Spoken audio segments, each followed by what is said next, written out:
Kumusta mga kwago? Dito nga ay nag-Marco Polo muna tayo. Enemy minions will arrive in 5 seconds. I trained 10 years for this match. All forces, move out! Gira agad! Wala pang 1 minuto at namatay agad ang kakampi natin.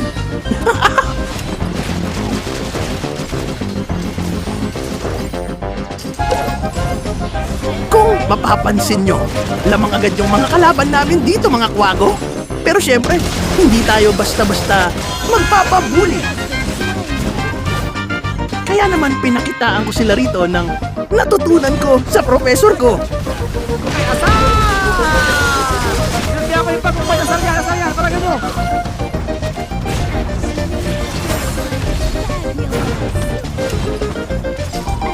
Ang galing!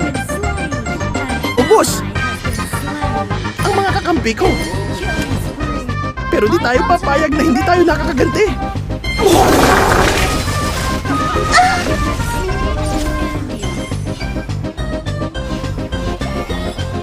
Dito makikisali tayo sa sundukan ni Ato at nila Bubu.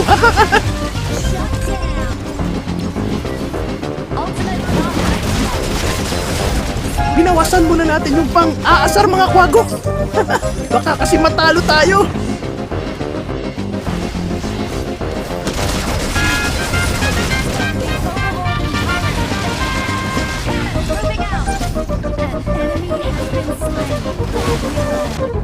Nainis na nga sa akin si Alay dito mga kwago. Siya rin nang nagpahirap sa amin dito sa game na to.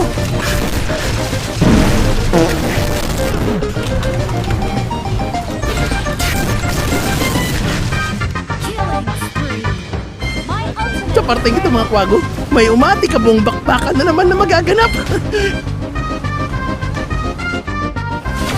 Hinanap ko agad dito ang backline mga kwago dahil ayun yung dapat nating burahin sa clash. Nice. Nagkaroon na naman ng clash dito mga kwago. Hindi ako basta-basta nagbibitaw ng ulti dahil pangit ang posisyon natin.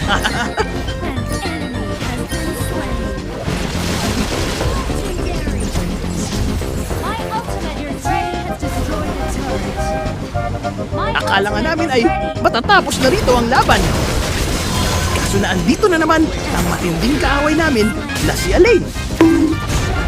Aray ko.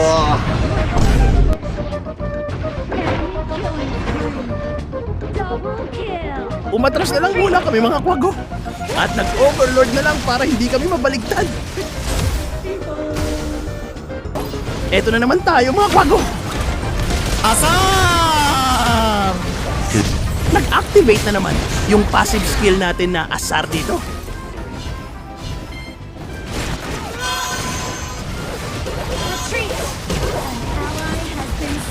Naubos pa tuloy ang mga kakampi ko.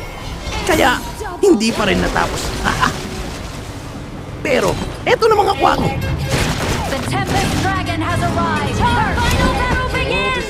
Dumating na ang climax ng laro. Nagkakapwestuhan na nga rito dahil do or die na to.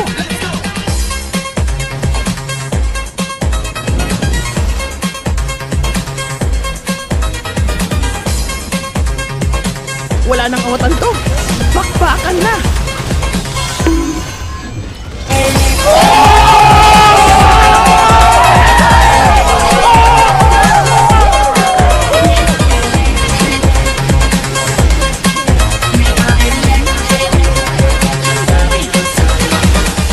Magagaling tong mga kakambi ko. Kaya nabuhat na naman tayo mga kwago.